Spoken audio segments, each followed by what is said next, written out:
Hello, everyone. Welcome back to another off the cuff chat with me, FPL Mez. And I'm joined by a very, very special guest today. I've got Pete from FPL Side Net joining me today. And yeah, I'm just making sure Pete can hear me. Hey, how's it going, Pete? Good, thanks, Meera. Yourself? I've got you loud and clear. Excellent. That's great. And I'm hoping that everyone on Spaces so far can hear us as well. So give us a thumbs up. Hopefully that's okay because I can also hear Pete from Spaces as usual. So we're streaming simultaneously again, on YouTube and on Spaces. So yeah, entirely your preference wherever you want to listen to us today. We don't have that many things, visual things to show you, but there will be some fun things, I'm sure, as well. Well, hopefully Pete will find them fun as well. Let's hope so. So yeah, exactly. And I'm just making sure that everyone on YouTube can sort of hear us as well. Because again, I'm only, this is only my second live stream. So it's always a bit of a challenge to know if it's actually working or not. So hopefully it is working. And Nick, PSB, and Yelena, you can hear us loud and clear as well. I'm gonna take that as a hopefully that they can hear us. Yeah, we'll find out. We'll find out. Oh, amazing. Thank you so much, Brett. Really appreciate that. Yeah, it's always hard to know. So we are midway through a game week. And so, I look, very selfishly, I'm traveling for work this week. And funny enough, I'm going to be in Canberra, and the few people that I would typically catch up with in Canberra are heading, Tien is heading to Melbourne. So I believe, Pete, you're going to be catching up with, FPL planner Tien tomorrow. Is that right? Yeah, I'm stealing in for this week from you. So yeah, we've organised a bit of a dinner date tomorrow, and hopefully Nice. there'll be some red wine, some Oh, I love light it. candlelight, and some green Oh yeah, arrows. and some green arrows. Yeah, I'm gutted that I'm not going to be able to catch up with him this week. He's usually sort of someone I'll sort of message and say, hey, I'm going to be in Canberra, and I'm doing a lot of travel to Canberra at the moment. So yeah, it's But Pete, tell us a little bit about yourself. It's so great to have you on, and especially because I've mentioned your podcast so many times as well. But it'll be great to great for you to give us a bit of spiel about who you are and what you've been doing. I'm just generally a football addict. I've always been a football addict growing up. As a kid, always played. And then I don't know, I sort of got to like late teens and was just totally in awe of the Premier League. I think my family just got Foxtel at that stage. So we had pay Right. TV. Yeah. And so I and strangely when where I moved to with my family, I worked with a lot of English people. Like a lot of my Yeah. friends were all like second generation Australians that, all their parents were English. And so there was a lot of football chat, and I had to sort of hit the ground running, really get into it. And I was just hooked from day one. And yeah, ever since then, I've just been, really addicted, and I Yeah. love watching it. And then FPL is just a completely thing, completely different altogether, and it just makes everything a little bit more fun. When did you start playing FPL then? Jeez, I think this is like my 16th or 17th season, and it Oh was, wow. you know, I've played FPL with, a relative different type of interest throughout most of those years. A lot of the times I probably just gave up halfway through, but it was always just winning mini leagues. So Mm, I was never really clued on too much about the whole wider FPL global landscape, maybe until about like 6 or 7 years ago yeah. when I really, really started to get into it. And yeah, found myself with a bit more time on my hands. This was before my daughter was born, obviously. So a lot more time, and that's sort of how the show started. So my previous co-host Dubs, we used to have a Premier League football podcast about 10 Mm, years ago. And part of that, we used to have a little fantasy Premier League segment. And we always found that over the years, we found ourselves more interested in talking about the FPL side of things rather than the actual football discussions. And we always thought, look, if we do another podcast, we'll just do just a fantasy Premier League football podcast. And Yeah. back at that time, especially in Australia, there wasn't a lot of fantasy Premier League content. I don't think anyone had actually started yet. So we were one of the first. I think the Addicts Boys started at the same time, and there was another show that some guys were based out in Melbourne, but that sort of came and went. Oh, nice. Pretty That quickly. is so cool. Yeah. Yes. I hadn't really discovered much in Australia. Like this is my third season, as you know, and when I was looking around, I think I found FPL Planner. So Tian I found very quickly because he had a U on his handle, right? And so I was like, yeah, this guy's from Australia, and it also said it in his profile as well. So and the Opera House picture. Yeah, that's right. Yeah, that kind of gave it away. Yeah, exactly. But then I searched for the hashtag. I think it was FPL Oz, and so AUS and not OZ for anyone sort of searching for it as well. And discovered a whole bunch of people through that, because there was a whole bunch of people that were using the hashtag as well, and so my world just kind of grew massively with FPL. I thought I was the only one in Canberra playing. I mean, it's a tiny city anyway, but I was the only one who was playing FPL in Canberra, and then found 3 other people. But I discovered your podcast, I think accidentally as well. I think through, again, FPL Twitter and really, really enjoyed listening to your podcast. I think there's a whole. Actually, I'm curious to ask, where did the whole movie theme, come from? So, and maybe tell us a little bit about when you the theme of the podcast itself. Yep. And a bit about Andrew, of course. Yeah. Well, geez, where to start? So when we first started the FPL Side Net podcast, so this is season 4. So season 1, it was myself and my old co-host Dubs. And we always had a real mutual, we just loved movies. So Dubs at his place had a massive theater room. Every week we just watch movies. So we'd always find ourselves dropping in a lot of film, TV references in our podcast. And then sadly he had to leave the show. He just had too many commitments.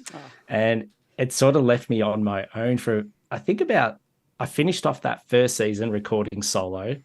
So I want to commend you for whenever you've done your solo shows. I know how hard it is to do, produce content solo, because it is a lot harder than it looks and sounds. There's a lot of, I find myself, I say this to Andrew, that when I've done solo podcasts, I have to do so much more work because I have to continue the discussion. Yeah. Whereas at least when you've got someone else, it's so much easier just to bounce off.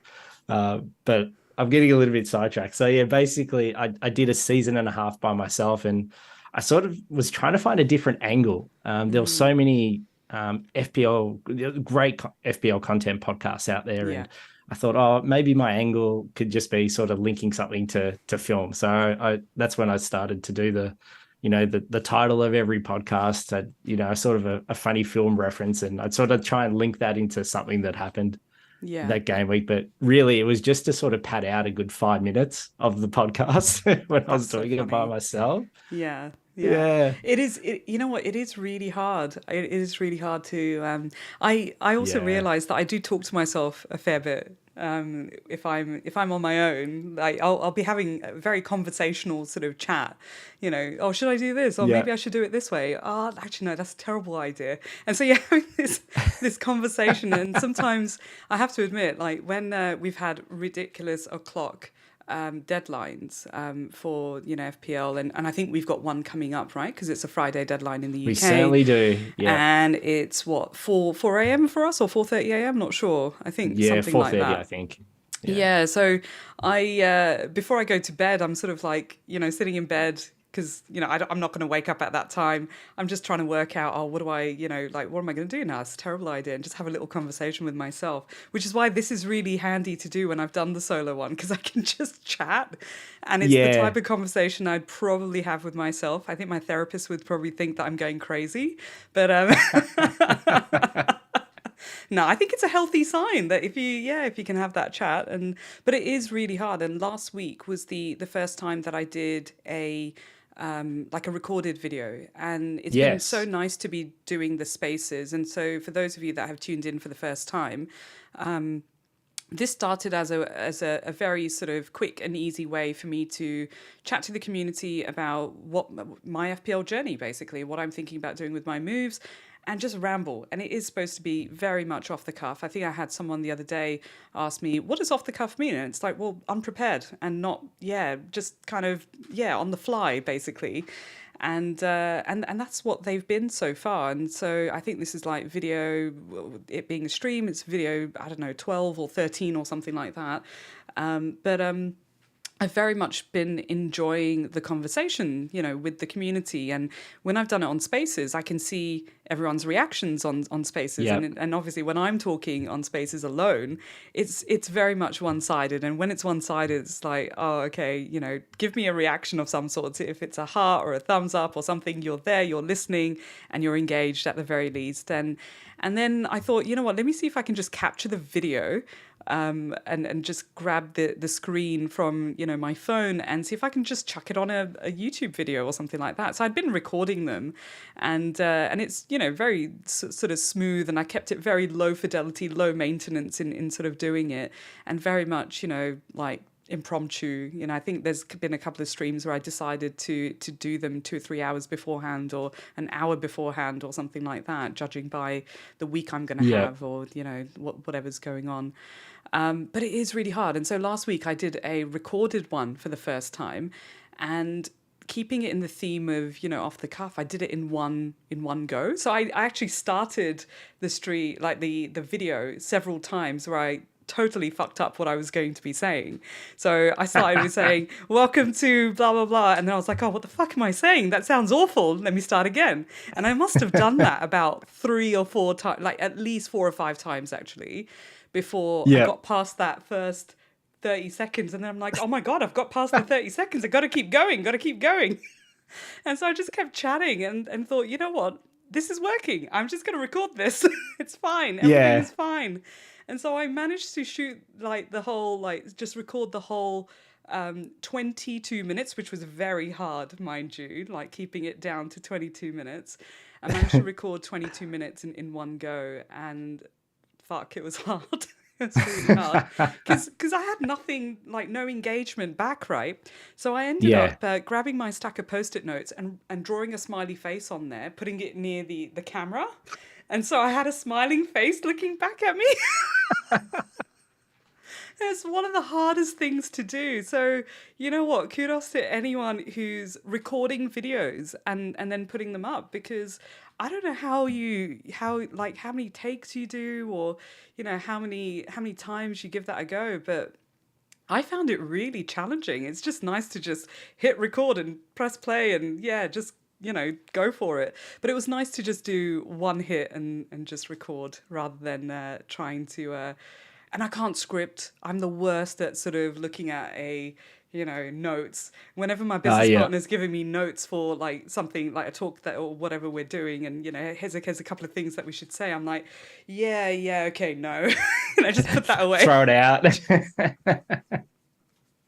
It's whatever I'm feeling in the moment. And so, these conversations are very much either one-sided or with a guest, and very much, just a very casual chit-chat and rambly, and sometimes, hopefully, a little bit of inspiration in between as well. So, Pete, what I have on the screen... That's a lot of Pete's. That's a lot of Pete's. So for those that are listening on Spaces, you are very welcome to go and look at Pete's profile. Mugshots. And then search for his tweets, and just search for today's running kit. Or you can, you could just search for today's running.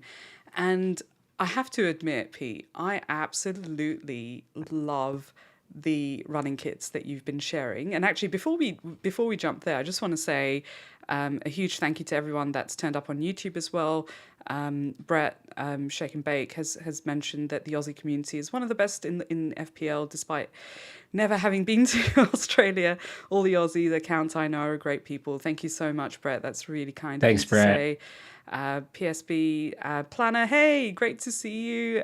Thank you so much for joining. I was just saying to Pete earlier how jealous I am that I'm going to be heading to Canberra and you're going to be catching up with Pete in Melbourne instead. So, and Ryan, great to have you as well. Thank you for being here, and Ackerman, great to have you as well.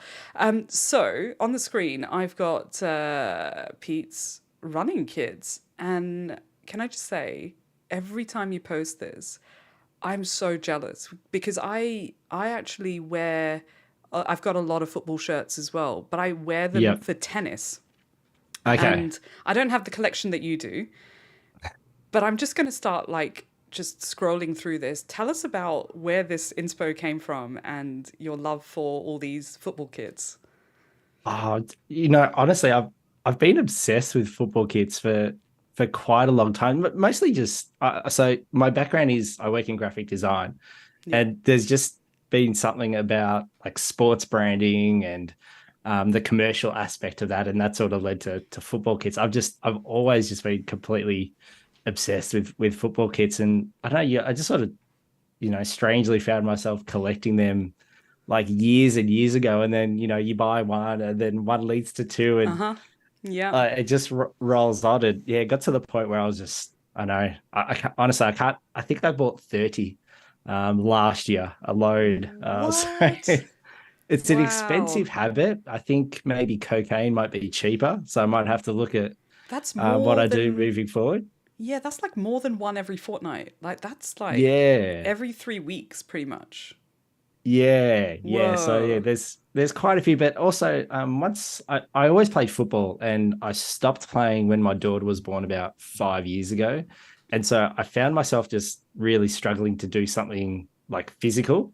And so that's when I just started running. I would just go running, and I'd just throw on one of my football kits and start running. And then that led to this thing where I just thought, I've got all these football kits. Maybe I should actually start seeing how many of them I could wear, Yeah. and then just I don't know. I think the very first one I did was, I think I was wearing one of my Polish kits, and I've got a Robert Lewandowski one, Oh, and nice. Yeah. I think it was the day that he was like given, I think, FIFA's best award. So that was a few years ago, and so I just happened to be running with it on. And I took the photo, and I don't know, for some reason I thought of the hashtag the running pit nerd, Yeah. and I just thought, oh, this isn't too bad. So every time I went out, I choose a different kit or tried to find one that fits, Yeah. and went out for a run. And yeah, just thought it'd be something funny just to sort of see how many of them Nice. I could get through. But yeah.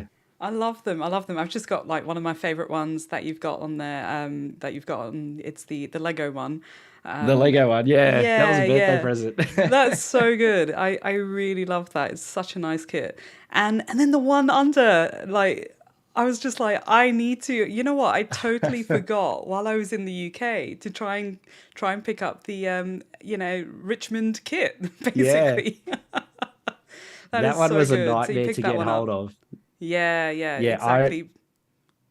I was refreshing, I think, the Nike store on my phone for like 3 hours, like knowing that it was going to drop at around at a certain time. And I think it was like going to drop at like 2 a.m. And I was just like refreshing. Or I was like, I have to get this kit. I have to get this kit. And I refreshed. It was there, quickly bought it. And yeah, Such a I was good lucky. I kit. think it sold out straight away. Yeah. And I love that, like there's zero biases. It's just whatever kit you fancy. I think I wore my PSG kit when I was playing tennis a couple of weeks ago. Oh, yeah. And I had someone who I was playing against who said, "Oh, I hate PSG. They're a shit team. Why are you wearing a PSG kit?" And I'm like, and I noticed he was smacking the ball at me a lot, sort of aggressively, and I was like, "Oh Maybe he shit, was I a should." Marseille fan. Yeah, I have no idea. I didn't even ask him. He was just a bit. I was like, "Whoa, mate.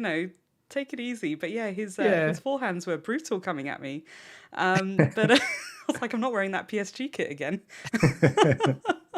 But it's a nice kit. It's like I think it's like black and it's got like the pink on there, like Oh, sort yeah. of the second sort of color on there, but it's such a nice material as well, and it's quite sort of Yeah. breathable. And I think that's the nice thing about it when you're running in these, as well. Like it's actually quite comfortable and breathable, and some of them anyway. Yeah, some of them. I mean, there's a few that I've had in my collection for a long time, and they're quite. When I've gone out to run with them on, they're like really heavy, or they're really thick, or Mm, really baggy, and they're quite. Or like the collar's really itchy, and yeah, yeah, I sort yeah. of can't wait to finish so I can rip it off. I've got the controversial Belgium kit on the screen there as well. That's such a nice one. I Yeah, tried to very get my nice. hand on the women's shirt for that, and I just couldn't find it. I just couldn't sort of, yeah, it Yeah, was sold out everywhere, and yeah, yeah. I'll keep sort of looking. Occasionally, I'll go on the Nike website and just on the off chance that they've got it, back again or something. yeah, But yeah, these are so, and it's endless. So if you fancy sort of checking out Pete's kits, go and search for either the running kit nerd hashtag, the running kit nerd, or yeah, I think I just search for today's running because that's how I remember it. Like they start off today's running kit. yeah, yeah. Yeah, it's I so need a good. few more to come in so I can put a few more up. So I've got a couple waiting to Yeah, bust out. So yeah. yeah, nice. And you're a massive Chelsea fan as well. I can see Yes. that you're wearing your CFC. Always. I thought you were wearing a Chelsea top when we first No, joined the no. stream because I saw blue, but no. You know what? So we actually, I'll quickly. There's some nice Aussie kits there as well. Love it. Oh, look at this one. This is the Yeah. Socceroos 2010. Yeah, that one Wow. I bought off someone because that was the only Socceroos kit I was missing because I've got one from every year we've been in the World Cup, the Yeah. last I think 5 World Cups, and that one I was missing for some reason. I didn't buy it, Nice. Yeah. so I managed to track one down. Oh, amazing. There's so many here, guys. Like if you fancy going through, go and check it out. There's so many amazing kits in here. Just really, really like stunning. Even that one, right? Like that's a really good one. 2000. Yeah, that's good. Spew kit from the early 90s. Yeah, Love it, love it.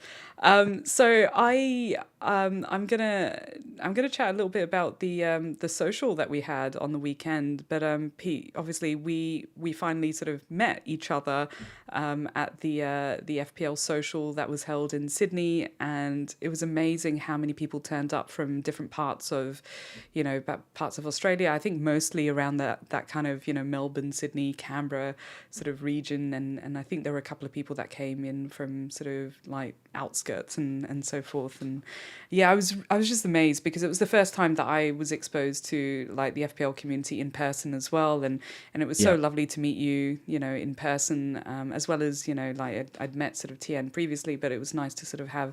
I think I met Ryan there as well, and just a whole bunch of other amazing FPL managers here in Australia. And yeah, it was really really good to get to know you in person and go and watch the Melbourne victory versus Sydney FC. Yeah, that was an interesting match with a that lot was of lots of rain that fun. night as well.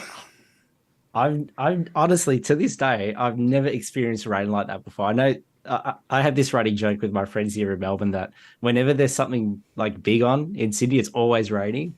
Yeah. And I swear for that whole weekend, it was just torrential rain. My clothes were soaked from head to toe for like the whole Yeah. weekend. Yeah, it was pretty bad. Like it was such a, I remember just staying in my rain jacket for majority Yeah.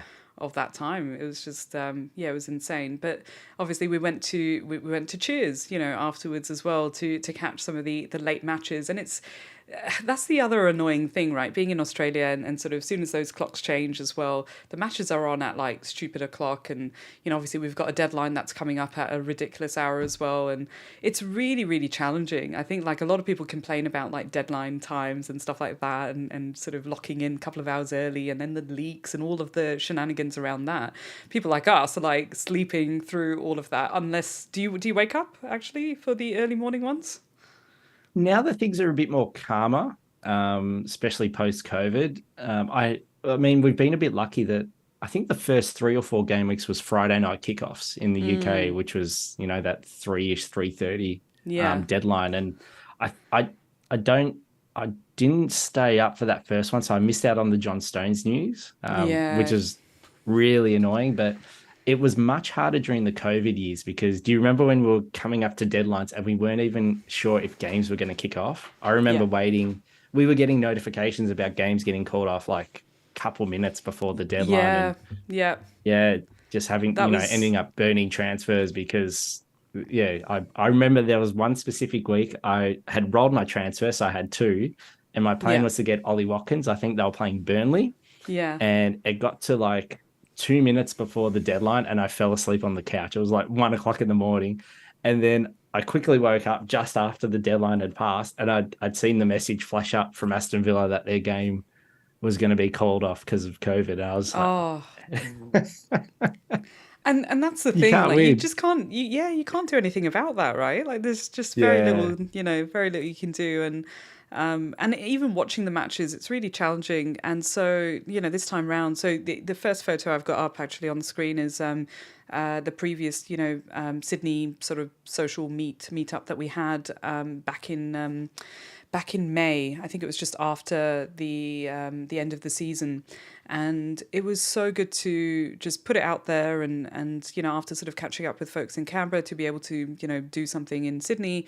But this time round as well, I had a really good chat with FPL Nima, and he runs meets globally, and it was really nice to have a chat to him about opening up a Sydney chapter basically, and I mentioned that we've got a meetup coming up soon, and he was really keen to sort of grow his the maps that are appearing the Yeah. locations that are appearing on his map of how many sort of chapters there are around the world now. And so I'll just kind of show you a couple of photos. So we've got Curran on here.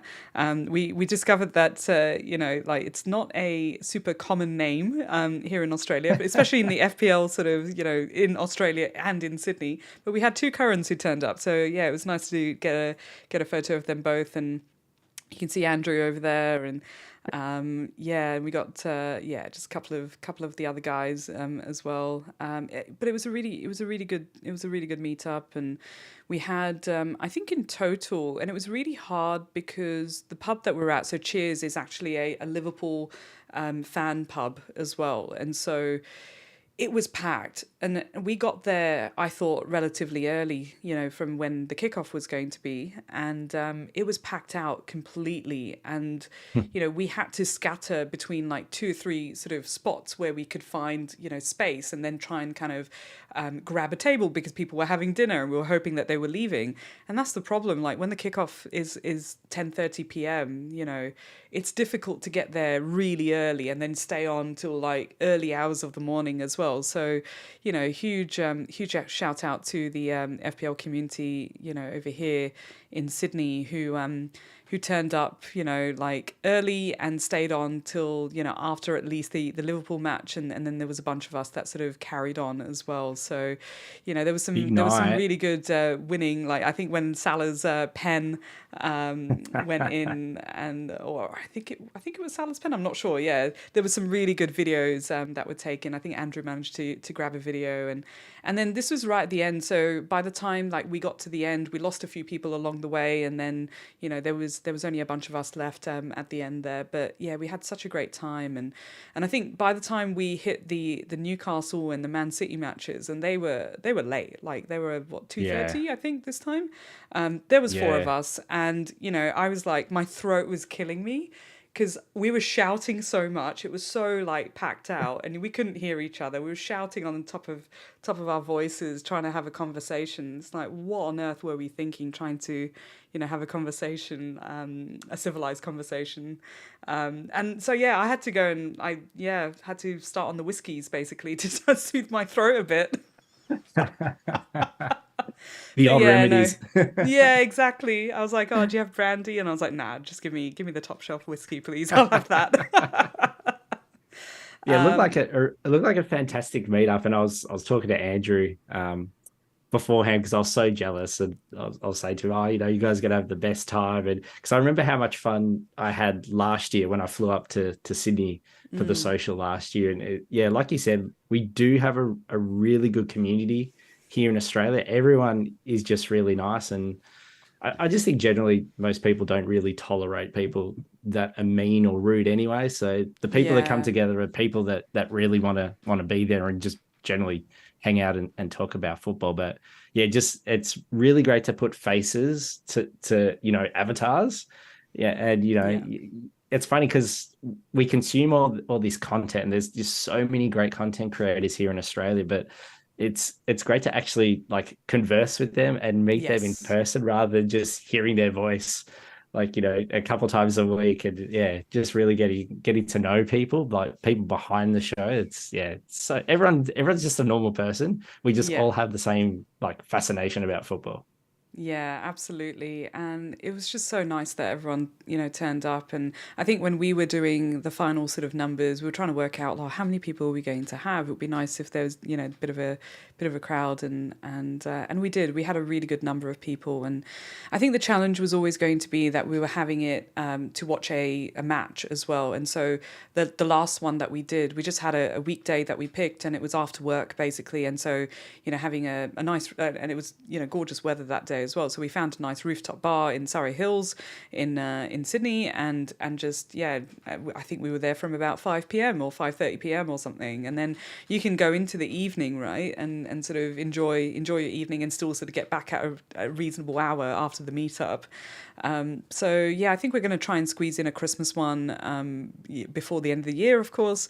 So maybe the next sort of month or 6 weeks or so, we'll try and sort of squeeze another one in at civilized hour, and hopefully everyone, more people can join as well. And it'll be great to have a larger sort of turnout, and I'm sure we won't be competing for space as well. Like it was mad.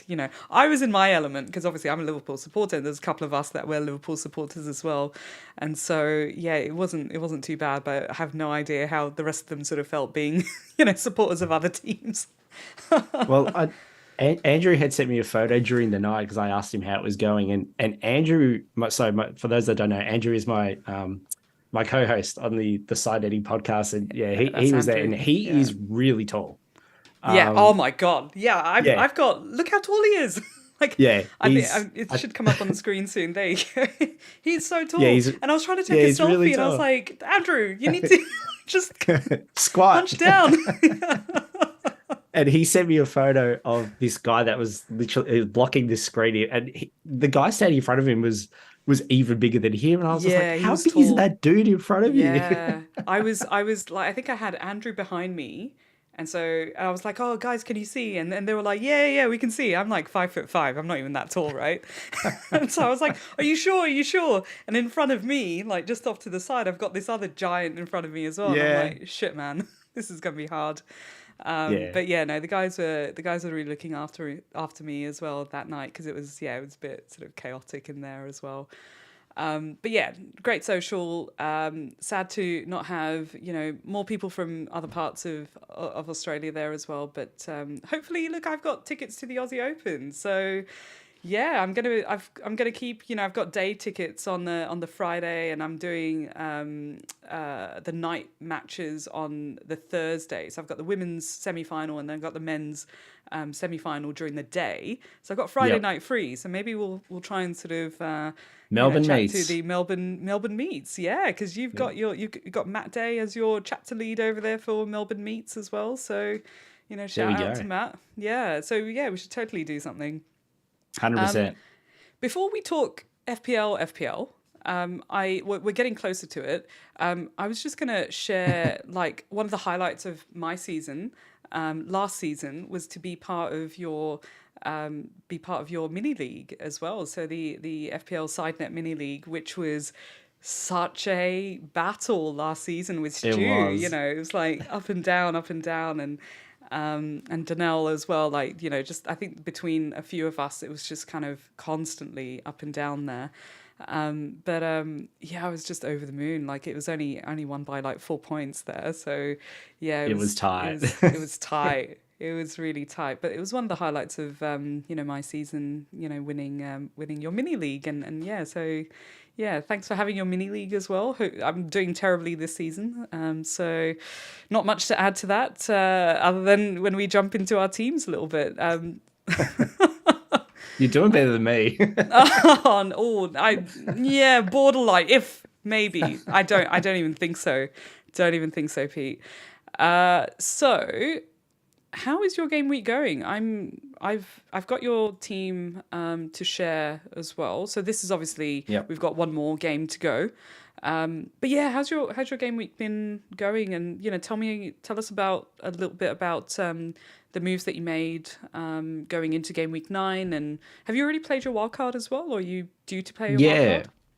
So I wildcarded heading into game week 8. So that's sort of what I'd planned to, and did it. And my strategy was to go no Mo. So I thought I could How could you? possibly cover Mo with Darwin and Diaz and Trippier, because I really wanted the double Spurs, but so far, that has not gone to plan. Mo has absolutely crucified me. It doesn't help when my 2 Liverpool assets keep giving the ball to Mo to score the ball. And when Darwin was running in on goals, in that injury time, I was just saying, don't pass it to Mo. Don't pass it to Mo.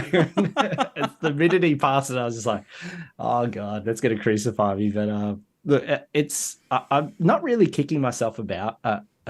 Too much about it. I'm not giving myself a hard time because that's sort of what I wanted to do. And I'm keen to keep this strategy going maybe for possibly one more week before I switch to Mo. I still think that there's a few opportunities there, but I mean, so far this game week, if you had told me that a majority of my side would be getting some sort of return, I would have snapped your hand off. But it's the type of game week where nearly everyone has got a return and I'm still getting a red arrow. So it's Oh, FPL is just tough at the interesting. moment.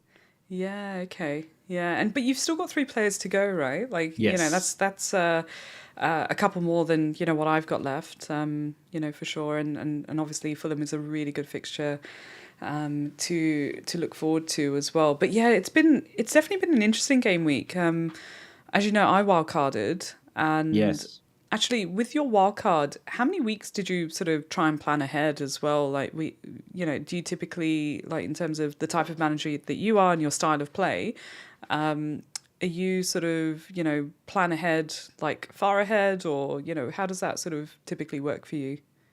I usually try and go maybe like 5, 6 weeks ahead. I think going too much further than Mm, that probably doesn't work out too well because everything we tend to knee jerk quite a bit. I tend to knee yeah. jerk quite a bit, and like the football narrative changes so much week after week. So teams that are wildcarding, next game week are going to have different sides to teams that wildcarded 2, 3 game weeks ago. But my thinking was, one of the main things was keeping Saka in my side Yeah. of my wildcard because I just knew come to this time, I'm going to be wanting him back in. He's just so reliable. He ticks over points Yeah. every single game week. And he got So five I points sort as of, well. Yeah. yeah.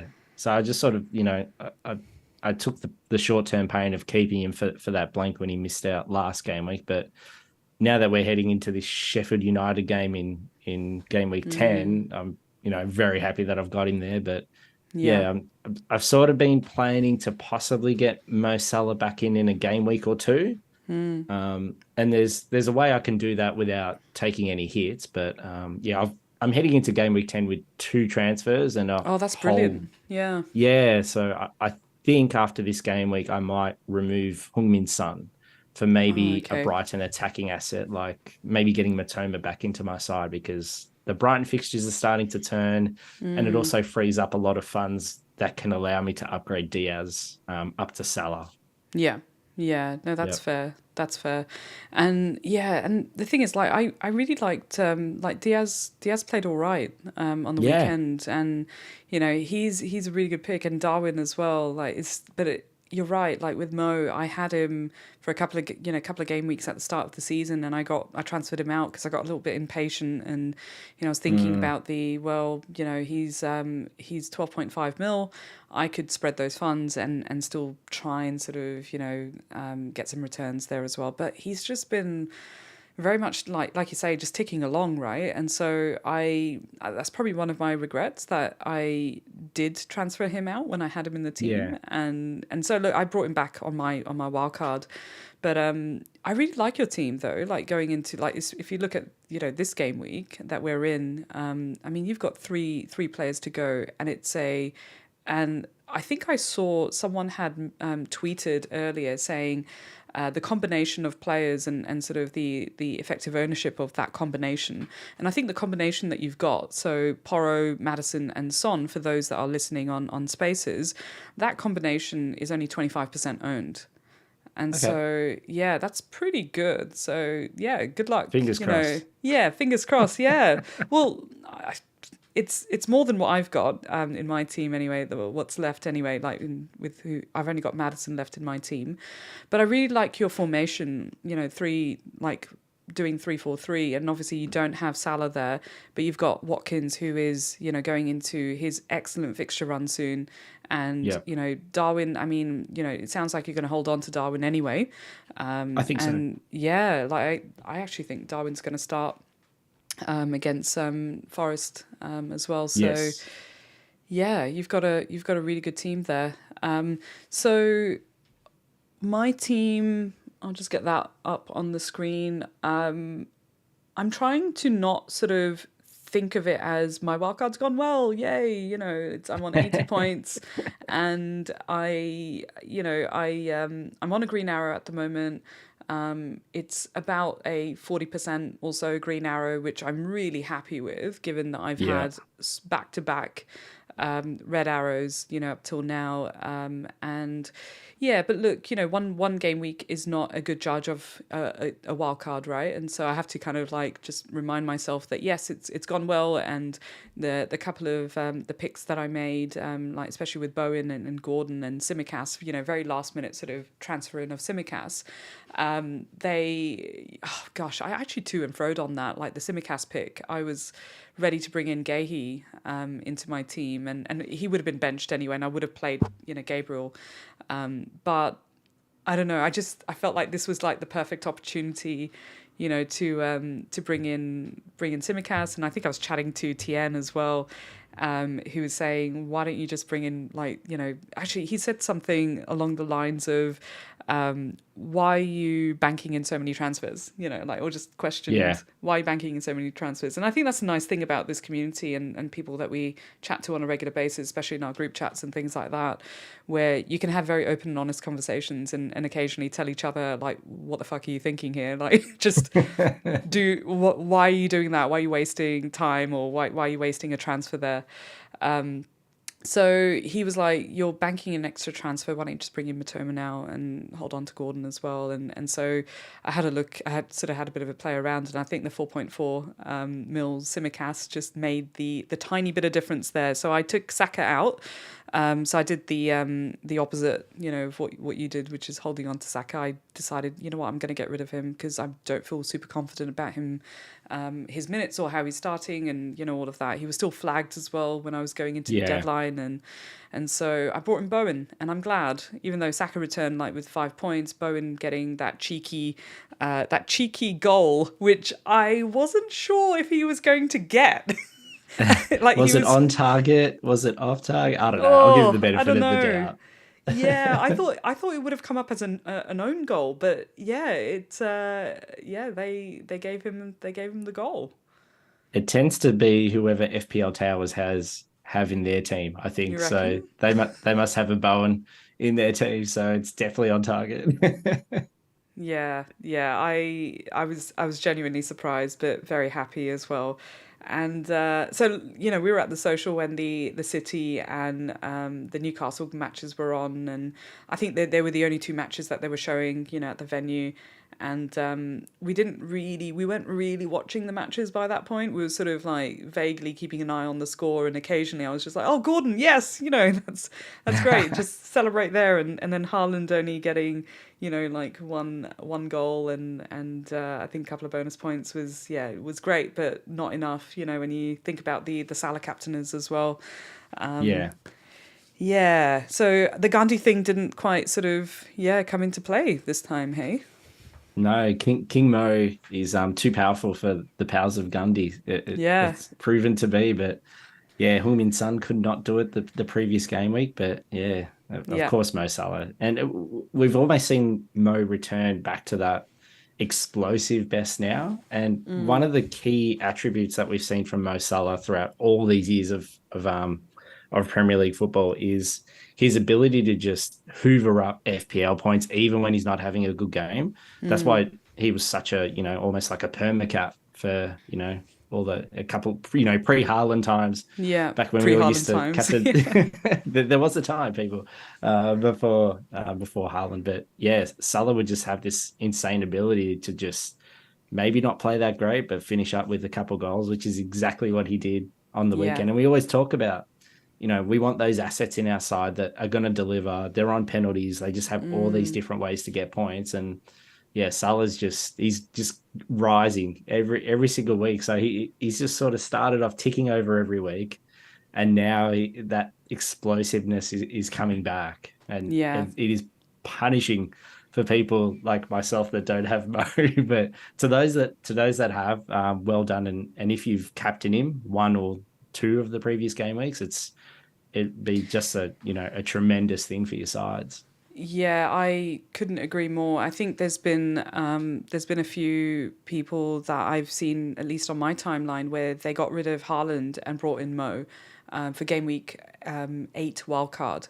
And so Yeah. if you were a game week 8 wildcarder and you took out Haaland, you're probably captaining Salah or maybe Son as well. Like if you went Son the previous game week or even this game week, right? There's Yeah. I've seen quite a few people who've captained Son, which we'll find out about tomorrow morning. Are you gonna get up? Are you gonna get up early for the match? I'll probably be listening to it as I head into the city tomorrow for work. So Yeah. yeah, while I'll be commuting down the freeway into the city tomorrow, Oh gosh, I'll be yeah. listening to the dulcet tones of probably Martin Tyler or Peter Drury tomorrow morning. Probably, yeah. I might. I mean, I normally get up at about 6 a.m. anyway, so I Yeah. might sort of 6 a.m. get out and get up and sort of just put on the football and just listen to it while I'm pottering about doing morning things basically. But yeah, I think there's been a lot of people that have Captain Son, and so maybe this is Son's week, possibly. It could be. Yeah. Yeah.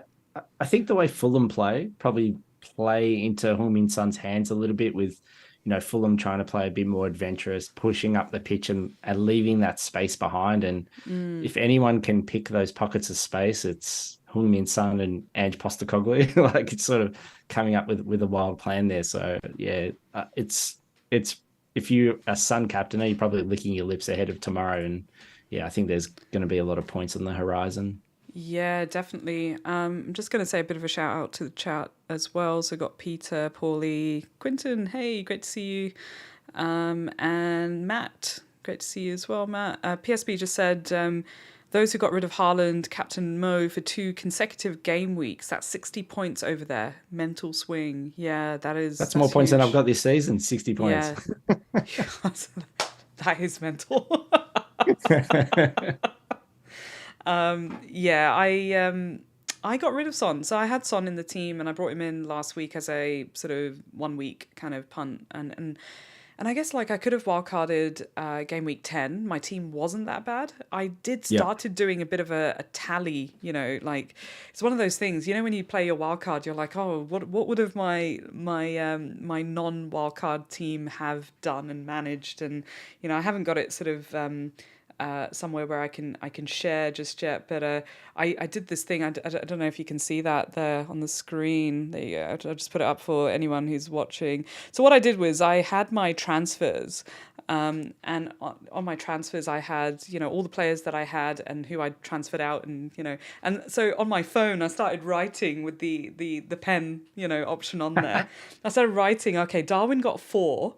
So I haven't updated it with Watkins, right? Because Watkins obviously got 11. So I wrote Darwin got 4, Mbumo got 16, but I transferred out Mbumo for Salah's 16 points. So I'm okay with that. It's a slippery slope.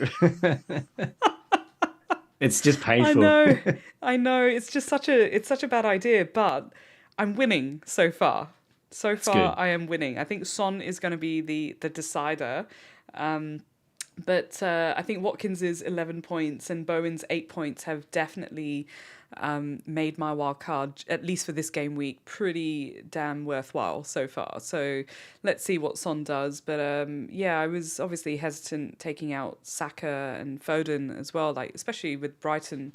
just didn't know how that game would have gone as well. Were you surprised at the scoreline with City Brighton? I think a little bit surprised because I sort of watched the start of that game, and City scored 2 goals relatively early, and I was thinking, oh, this could be a bit of a smacking for Brighton, but I think De Zerbi just tweaked a few things prior to halftime with how he was setting up and taking Milner off because he just could not handle Doku at all. And I mean, James Milner is as old as me, but yeah, even he was struggling with that pace. But yeah, I think they kept it a bit tighter in the second half, and we were a bit wary not to let that scoreline blow out. But Yeah. yeah, I mean, coming up against City at the Etihad is always one of the toughest tasks in football. But yeah, I was a little bit surprised when I woke up to see that it finished 2-1. But Yeah. yeah, I mean, Brighton are very exciting with what they're doing, but it's high risk, high reward, and yeah, Yeah. it looked like it was going to be really bad for them. But in the end, I think if you told them at 2-0 after what was it, 18 minutes, Yeah. that it'll finish 2-1, they probably would have taken that. Yeah, true. I think after a couple of the batterings that they've had, just didn't know. Like, I didn't expect it to stay so low. I was actually really impressed with how well Newcastle played. So I was actually expecting the opposite scoreline, right? I think I was expecting maybe like 4-0 or something like that with or 4-1 or something, at the very least with City and Brighton. But the Newcastle Palace match was I wasn't expecting, I mean, I was expecting the clean sheet, but yeah, not as many goals as they actually got in as well. Yeah, one thing that, I mean, with my wild card in game week 8, I bought in Trippier, and I've really enjoyed watching the Newcastle games now that Trippier is in my side, and it's been really interesting to watch how Newcastle set up because Trippier is almost playing as the right winger, and Gordon is playing as the left winger, and the two of them are getting involved in everything at the moment. It is insane. And I mean, Trippier's had, what is it, like 6 assists in his last like 3-4 weeks, which for a fullback is just insane. And we used to joke on our podcast last season that every game week Trippier started on 7 points. Like you just bank 7 points because that's and he's getting back to that stage where he's so reliable, and I know I'm going to probably have to get rid of him to free up some funds down the line. Ooh. And I know, and I'm thinking, how can I take out a guy who's just producing attacking returns every single week and that's it, playing for one of the best defenses? But yeah, I'm interested to see how they go. They've got Borussia Dortmund at St James Park this week, which will be a huge test. But they've shown so far that they're really up for the challenge. And Nick Post's been fantastic in goals, but I think Dortmund might be a bit bigger task than Crystal Palace. Yeah, for sure. Yeah, no, I reckon so. I think it's going to be a really good match. I'm looking forward to that one. I think anyone who also had double Newcastle defense for the last, fixture as well, fantastic as well. Like, just, I think there was a Burn. Was it Burn or Fabian Schär? Had a couple of extra points or something like that. Ryan just said that they did beat PSG. Yeah. PSG have their moments though as well, don't they? Depends what mood they're in. Yeah, that's true. That's right. But I also had like in my last sort of stream that I did just about a week and a half ago or so, I had TN FPL Planner on, and he was helping me with my wildcard draft, and there was a moment where it was like a long pause, and TN sort of plucked up the courage to say, hey, there is an option, you could get rid of Trippier. And I was just like, I think I let out like a very, very loud gasp of how could you say that? Like, how could you even suggest something like that? But I did do a couple of drafts without Trippier as well, and I just kept sort of going back to it, and I'm glad that I was able to keep him in my team, and sort of go with the option of still bring in Salah and keep Haaland as well. I couldn't sort of bring myself to get rid of Haaland, but Now that you've seen the last couple of game weeks of, Haaland, obviously Rodri was back against Brighton. Maybe Brighton sort of tightened things up a little bit more.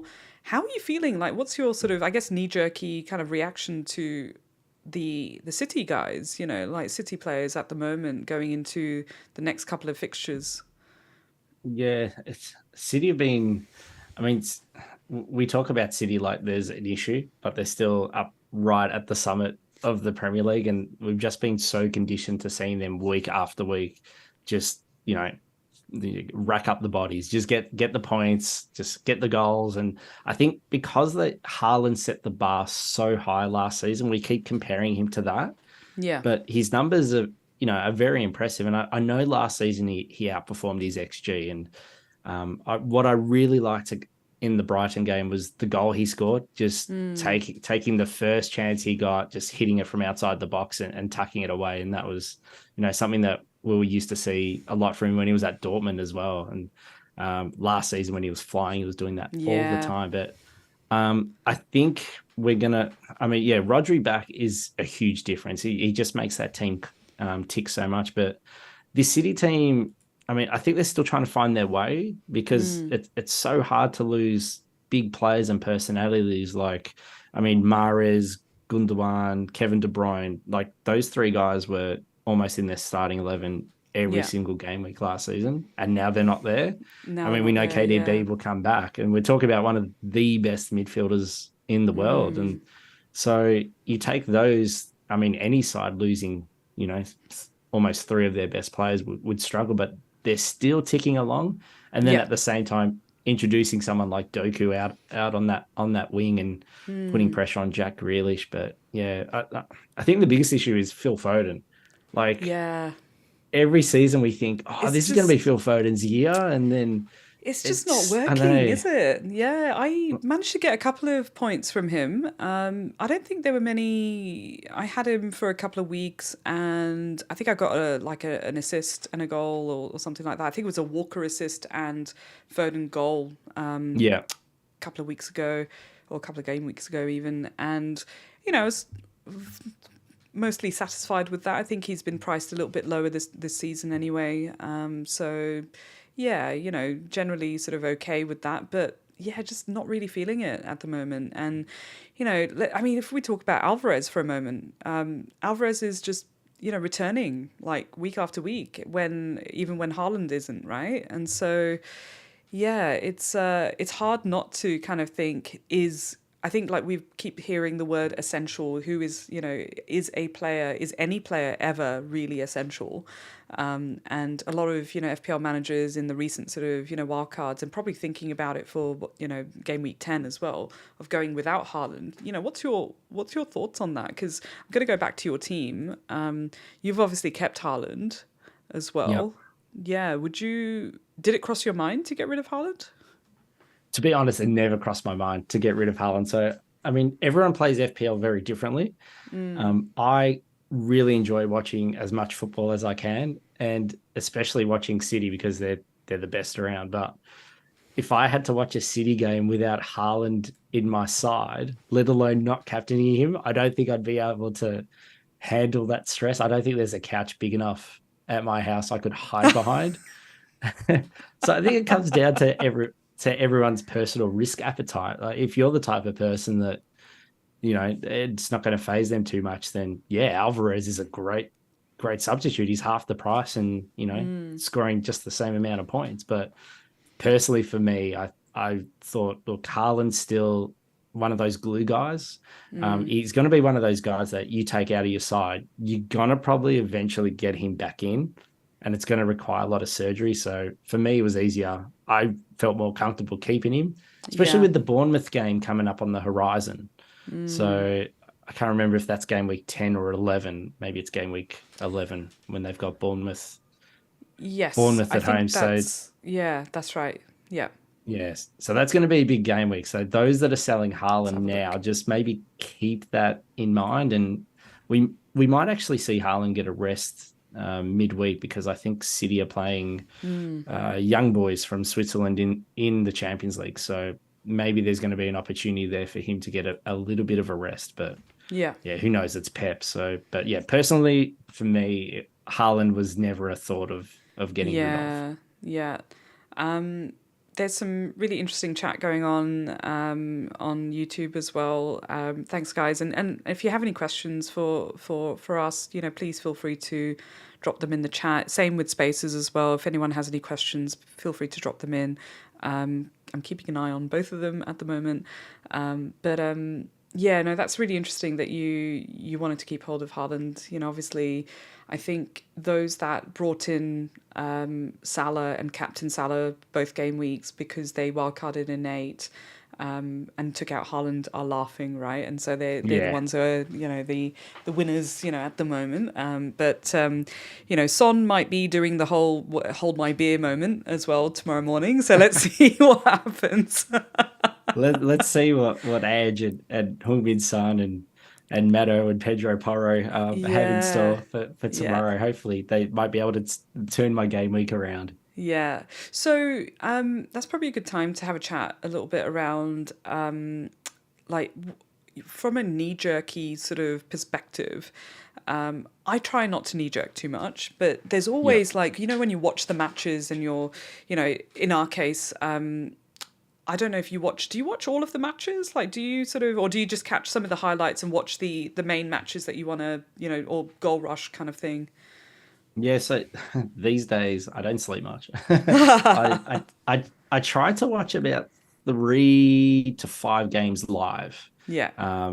A game week, and then the others I'll sort of catch on like limited replays. Like, we're lucky here with our Premier League provider. We get 3-minute, 9-minute, 25-minute, So 45 good. minutes packages of every game, and then we also have all the review and discussion shows. So there's like a plethora of avenues for us to consume. But generally, I always watch the Chelsea games, and then the other games I try and pick and choose. But it is fun when there's a lot of games on at the same time. Yeah. And we have our Goal Rush show here where they literally just they'll have one marquee game, and if there's a goal at another game, they quickly cross over to that. And it's great from an FPL perspective because they won't tell you what's happened before they cross. They'll just say, and now we're crossing to Liverpool where there's been a goal, and you're thinking, oh, it's going to be one of my assets. And then it's like the opposition side of scoring. You're like, no.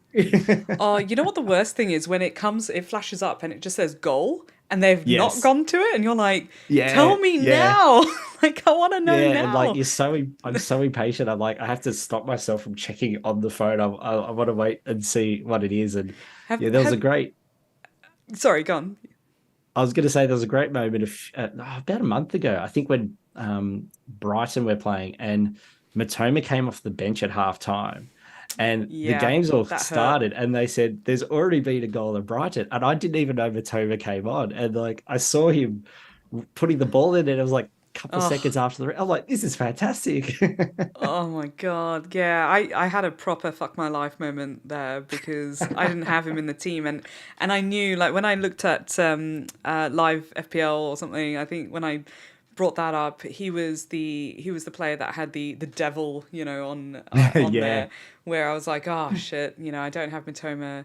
Will Matoma start? And then Matoma didn't start, and so I was like, oh brilliant, Matoma's not starting, I'm gonna be fine. And he's coming on now, what's the chances he's gonna score? And he did. And by the time you finish that sentence, the ball was in the net. Yeah, exactly.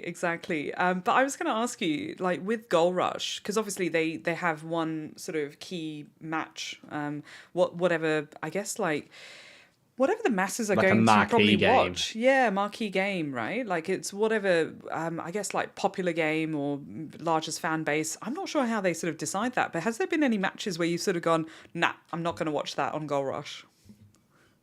There's been a few times where, especially, because Chelsea was so pants, especially last season, like watching Chelsea every week was so painful. And usually in my house, I'd have the Chelsea game on the big screen. And then if that was at the same time as the other games, I'd have Goal Rush on my little iPad.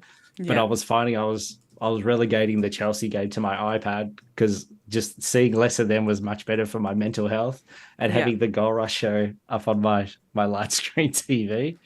That was pretty tough watching Chelsea last season just lose to everyone.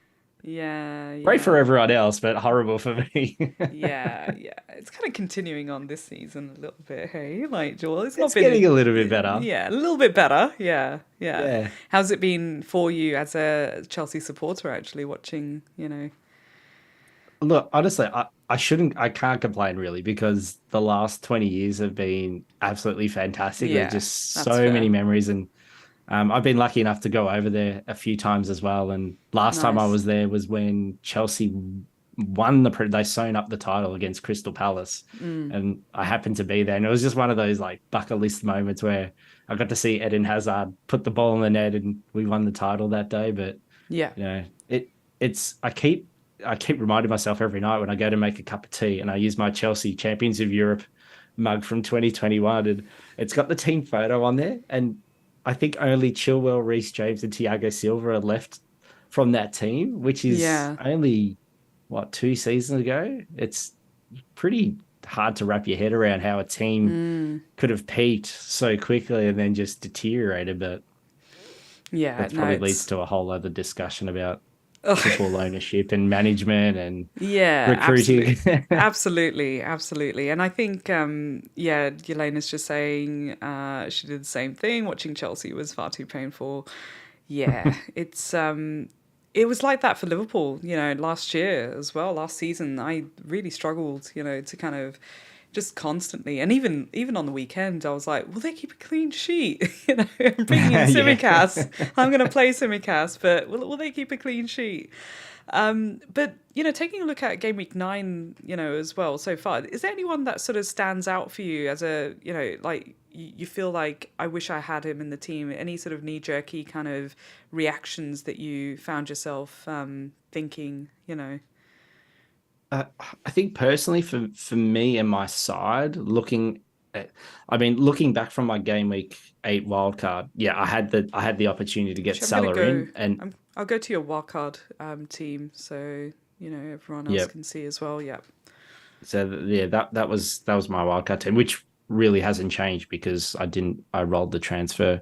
Mm, But yeah, unfortunately, I had zero bench that game week. My decision to plow everything into this starting 11 maybe backfired that game week. But yeah. I'm I mean I know I said it before, but I'm still not like kicking myself about the Mo Salah thing because I made a conscious decision to go with Darwin and Diaz and Yeah. Trippier and thinking that those three could offset Mo. But Mm, so far that hasn't been the case. But I'm still willing to give that another week to find out. I think my biggest regret this season. So I started with Ollie Watkins, and I yeah. think you did a similar thing. I think where I got rid of Ollie Watkins the week prior to that Brighton game. So I think it was the Right. week Ollie Watkins every week was just getting an assist Yeah. every Yeah. week. He hadn't scored, and he was coming up against Chelsea that following weekend. Mm. And I really don't like having players in my side playing against Chelsea. Oh. It's just a personal Yeah. thing because I don't like enjoying seeing attacking returns against my Blues. So I got rid of him. I got in Callum Wilson when Yeah. Newcastle was playing Sheffield United, thinking that's a Yeah. you know I did the Wilson had looked same. good. You did this. You did the same thing. I know it because we both talking about it. And I remember waking up in the morning and I Oh. turned on my phone. And I saw 8-0, and I'm like, "Oh my god, I'm a genius! This is the best thing ever." I bought a Callum Wilson, and he's probably got like 5 goals. And I'm scrolling through, and I'm seeing like all these random places. It was like Dan Burn, shut. I'm like, where Oh, the what fuck the? is? It was I like I had was. to like, I I'm like, did the where's same. like not even an assist? I was like, what am I reading? Because it was really early in the Oh, morning as well, right? yeah, And so yeah. And I there he was was, like, right at the bottom. I think he I'm got the seeing all eighth goal. these names, and I'm like, wait, what am I even looking at? Is this the scoreline? Yeah. Like, what is going on? And then, of course, that game week, Ollie Watkins scored against Chelsea while I was watching that game, which was Mm, fun. But it was there the following weekend when I was watching the Villa Brighton game was the early game, yeah, and Ollie Watkins got like 23 points. So I think it was only a 26-point swing getting rid of Ollie only. Watkins for Callum Wilson Yeah, over those 2 game weeks. yeah, So that's yeah. FPL. You got to laugh. Yeah, that's it. That's it. I was really disappointed just seeing one return, from Callum Wilson as well. That was also the week that I brought in Trippier. And so yeah, and like I said, I'm open to the idea of losing Trippier. I haven't really sort of gone as far as like deciding when or anything like that, but I'm definitely open to the idea. I think, from a practical sense, I think it's inevitable at some point. But Newcastle's fixtures look really good coming up. Like as well. Like there's a few tough ones in between. Of course, there's Arsenal coming up soon, and there's a couple of other tougher fixtures coming up as well. But it feels like Trippier is just fixture proof. With some attacking returns here and there as well, and maybe not so many clean sheet points. Let's see. It'll be interesting to see how that sort of shapes up. What's the plans for game week 10 then? For you? I think, well, I mean, with the 2 free transfers and sort of trying to disaster proof my side moving forward, if I want to get Mo Salah in, I probably need to free up some funds heading into game week 10. So I think my move at this stage might be, dropping Son down to Matoma, because I'd really like the Brighton fixtures. Yeah. They're so entertaining to watch, Brighton, and getting in Matoma. I always enjoy having players I really like in my fantasy side, and we call Matoma Dr. Dribble on our podcast. Yeah. I've got a Japan top with Matoma on the back. I absolutely love the guy. So I'll be getting him back. I think they play Fulham in game week 10. So having him for that, and then that frees up some funds, and then I'll still have 2 transfers heading into game week 11 when Liverpool will be playing Luton. And my thinking is then I can upgrade Diaz to Salah, but it probably means downgrading Trippier to someone like Tsimikas, which would get me triple Liverpool for a really good run of fixtures. Yeah. But I'm losing Kieran Trippier. So I need to have a good hard think about if I'm actually willing to push that transfer button in a couple of weeks' time. That's tough. That is tough, because even like if I look at my team, actually I'll see if I can bring up my bus team. Permission denied? What? That's not nice. A bit harsh. Oh, there you go. Yeah, just it probably wants me to log in. It's like, oh, what are you doing? Oh, how annoying. Okay, well, I can't show you. I'm gonna just keep looking at Pete's team there. That's really annoying. I'm not sure. Like, I'll see if I can log into that or something, covertly or something like that. But I did sort of bank in one transfer for going into game week 10, and that was mostly a Arsenal attack that I'm thinking about at the moment. And yeah, I'm not 100% sure on that though, because it would be losing Maddison to bring in a Saka, for instance. And how did you think like Arsenal played? Did you like? I haven't been able to catch the longer highlights for that. It sort of did the 9-minute one when I had the chance to, but I wasn't convinced. But Saka looked okay. He played all right. Like, given that he was injured or whatever that has been going on with his hamstring. Don't know how serious it is. It's obviously not too bad if he played. But there's obviously the European matches during the week as well. There's the off chance that Saka could be rested against Sheffield United as well. So yeah, I'm not sure. I'm not convinced that is the best move to make. I'm just looking at the fixtures, for game week 10. So Arsenal playing Sheffield, and then the week after they are playing. I think that's where the Newcastle match is on. Yeah. So that's a tricky one. Yeah. Like, what did you think of Arsenal attack? For those that are thinking about bringing in Arsenal attack, because there's quite a few FPL managers that removed their Arsenal attackers. A lot of people had Saka, they wildcarded in 8 or even earlier, or wildcarded in 9, haven't got Saka in there. Those that are wildcarding in 10, maybe bringing back, but maybe considering other people. I think considering Arsenal attackers, we've seen this season, Saka just has this uncanny ability. He will pick up points every single week. And I mean, that Chelsea game was a tough one for Arsenal. Chelsea really, played them off the pitch for most of that game until a couple bad errors let them right back in. And then the pressure was turned on its head. But it was a bit of a hard game to read because the conditions were so poor. It absolutely bucketed down with rain. So it didn't really allow for a lot of fast flowing There wasn't football flow. Yeah.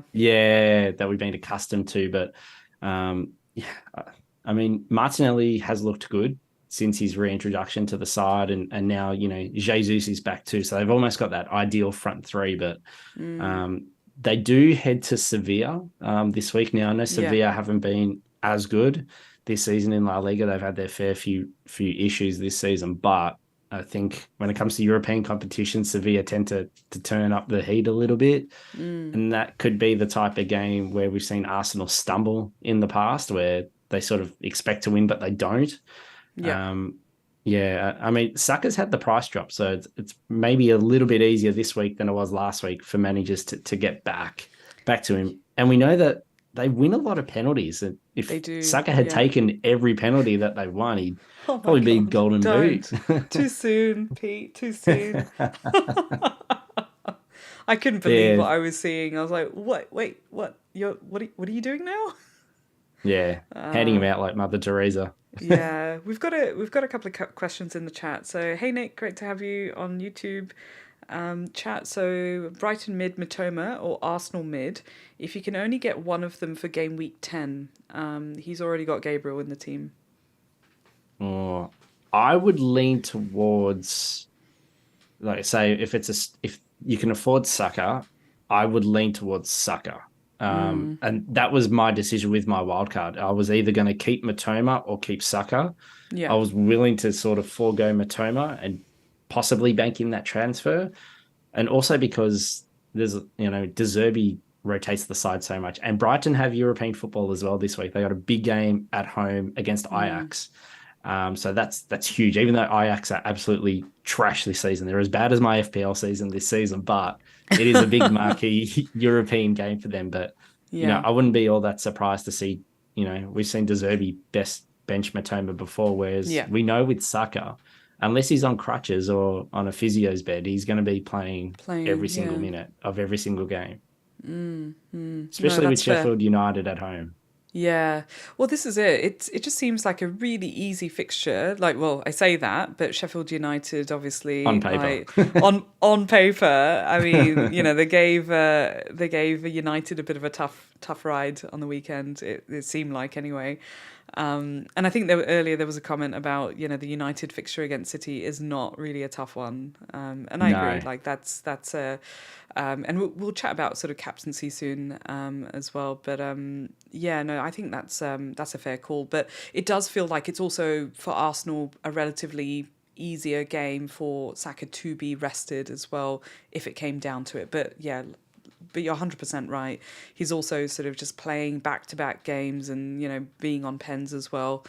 I think it's a really good pick there. I was going to say there's nothing really to suggest that in the past Arteta has rested Saka when it's been an easy fixture. He has literally played him into the ground, and he plays every single week. So I'd be more comfortable if I had to get one of those two players. If it's a straight choice, I would lean towards Saka. Also because, you know, he's on penalties as well. That's right. Yeah, no, I agree. We've got a question from PSP. Double Arsenal defence or double Arsenal attack going forward?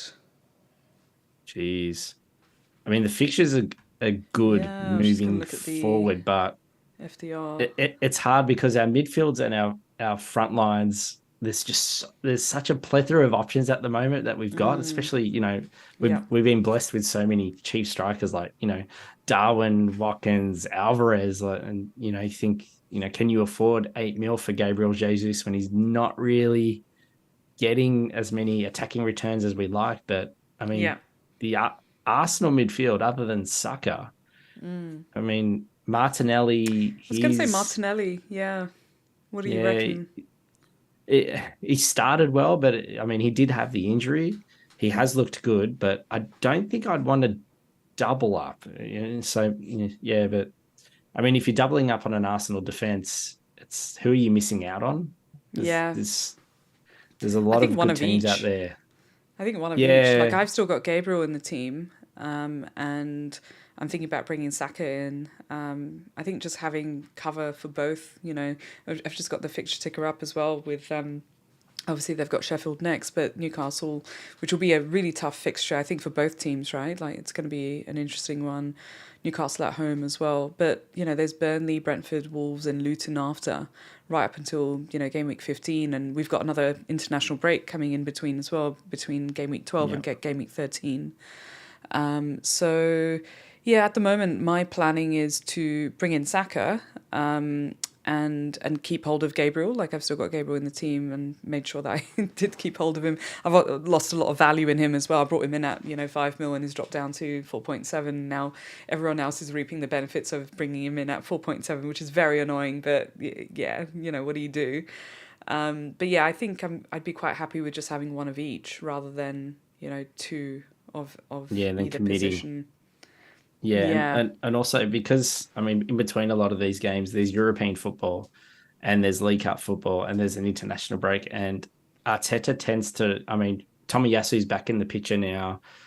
So you could go someone like, say you went double defense and you went with Ben White and you went with Gabriel. There's a fair chance in one of those games, one of those guys could easily be rested because Arteta just likes to roll things around a little bit too much. And same with the forward line. Like, you could go take the opportunity to get Martinelli and a Bukayo Saka, but then that could be the week Trossard starts.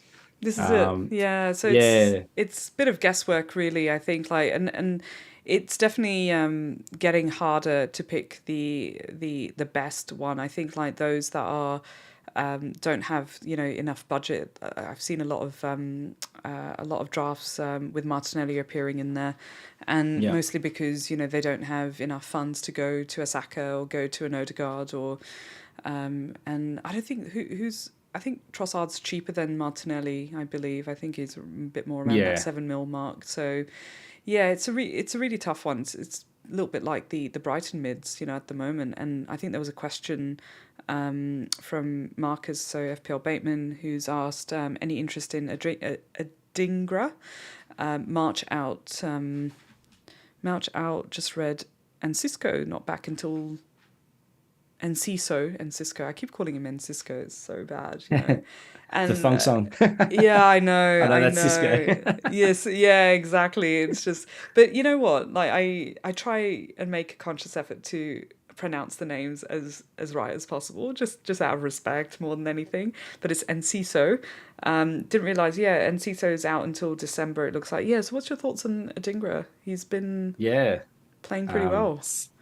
Simon Adingra from Ivory Coast. I've done my research. Amazing. He has looked good, especially on that out wide, because Solly March is going to be out now for a while. We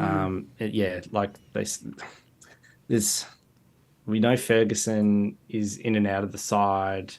Welbeck, I think, did Welbeck pick up an injury on the week? I can't remember if he picked up an injury or not, but yeah, there's a lot of players came off, there. Didn't he? Yeah. Yeah, there's a lot of players that rotate a lot in that Brighton side. Like, De Zerbi spins the magnets more than Pep at the moment. But Adingra, and he's really cheap too. I think he's only 5.0. So, like, real enabling capabilities for your FPL side. But also, he has looked fantastic when he plays, and a cheaper avenue into that Brighton side. And he's probably going to play for the next few weeks. I think he's started the last 4 game weeks. Yeah, that's right. Has looked really exciting. And he's probably on the verge of just having a real breakout game when he becomes that player that everyone wants to get in their sides. So yeah, I definitely would not talk anyone off getting in Adingra there. I have to admit, I did consider him for my cheap enabler pick, and so if you caught my video last week that I did, I had Souček in my team. Yeah, Souček. I had Souček in my team for quite a while, and that was with the intent of just having enough funds to bank in a couple of the future transfers. And then I ended up with Gordon being the most cheapest midfielder that I've got in the team at 5.6 instead of Souček's 4.9, and that was because I was bringing in Tsimikas as well, and so I just kind of tightened everything up a little bit more, and I had a little bit more money left in the bank, and I decided, well, what use is this in the bank? Let me just spend all my money. So I thought, yeah, fuck it, I'm just going to spend it all, and I don't have much left in the bank, anymore. But I'm glad that I brought in, Gordon, but I had Souček there, but I did consider Adingra as well. And I think I was chatting to, Planner about it really sort of briefly, saying, what do you reckon about Adingra? Because he's only 5 mil. And so, it's a good sort of double up option. I mean, if we look at sort of Brighton's, because there's so many fixture swings now, right? Like I'm just looking at the ticker. With Brighton sort of going into Fulham, Everton, Sheffield United, and then, Forest right up until after the second, international break that we've got coming up. And then, their fixtures get a little bit sort of perhaps like, I mean, it's suggesting that Chelsea is an easy, not such an easy fixture. But Brighton's attack is pretty phenomenal as well. So, yeah, I think that's going to be a tougher one. Brentford as well, it's going to be a tougher one for Brentford as well. So, yeah, I just think that with those fixtures coming up, having double Brighton attack could be really good. Ferguson's a really good pick as well. João Pedro just keeps ticking along here and there as well. Like he comes on. But I do like the look of Adingra. Yeah. Like you said, 5.0, he's that type of player that if the fixtures turn, you put him on the bench, you can just leave him there for a week or so until the fixtures improve. But looking at these fixtures, they look fantastic. But like I would, if I needed to downgrade a forward of mine, like say I needed to free up funds and drop Darwin down to someone cheaper, I would love to get someone like Evan Ferguson into my side if he's fit and playing every week. But we know that he's not always fit and he gets rotated quite a bit. But one of the good things about De Zerbi's press conference is he's quite frank with how he talks. And he will usually say leading up to the game that player XYZ will be starting. If we get word that, someone like Evan Ferguson is starting for that Fulham game, and also we'll be able to see what they do against Ajax midweek for that game. So, maybe De Zerbi's thinking is the big side for the game midweek European football and then rotate for the Fulham fixtures. But, we're not going to see the same side. No, I agree. It's going to be, I think the rotation. There's a lot of questions. Yeah, it's definitely a roulette, with De Zerbi now as well. So it's going to be interesting how and Marcus just with a follow up that Adingra's stats are pretty dismal. But I again, it's sort of with some of the easier fixtures, we just don't know. Like it could be perfect for a 5 mil midfielder. Karen's got a question. Karen, so great to see you on Saturday. Thank you so much again. I did, if you were part of the stream, joining the stream earlier, I did sort of have a picture of Karen and Karen. So it was great to see Karen, and I think we lost the other Karen, which was really sad because I think he stepped out to go and grab some food at the social at Meets on Saturday, and they wouldn't let him back in because they were at capacity. Oh, no.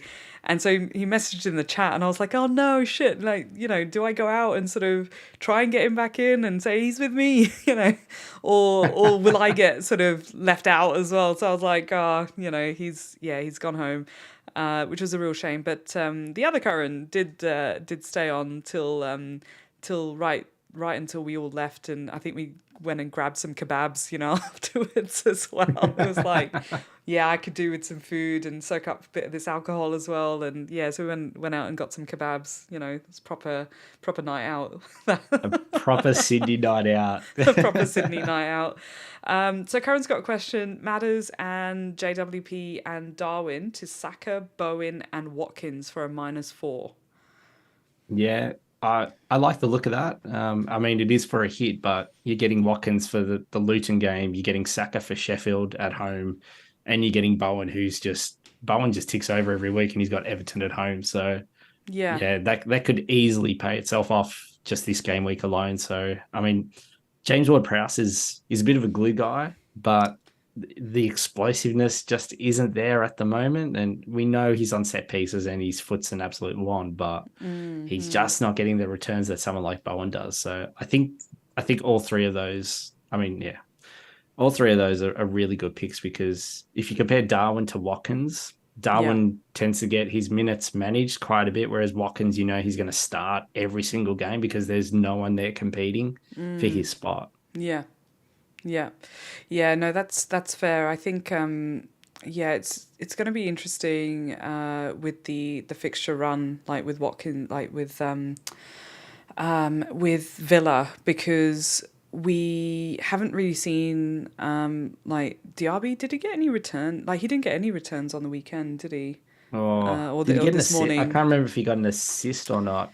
Yeah, It's like all blurring. I really like Diaby. So yeah, it will be interesting to see which combination works out, because a lot of managers have got Matty Cash there. Cash didn't get any returns. I think No. maybe Diaby got an assist. I'm not sure. Yeah, but Watkins is definitely the main man in that side. So it makes sense, to make those moves. Yeah, I don't mind those moves. I Yeah, I Bowen. like it. Yeah, like I was going to keep hold of Saka and play Saka against Chelsea, and then very last minute decided, actually I'm not feeling confident about this. Let me take out Saka, bring in Bowen, because that would have been the move that I would have made in game week 10. So if I held on to Saka, I would have gone Maddison to Bowen.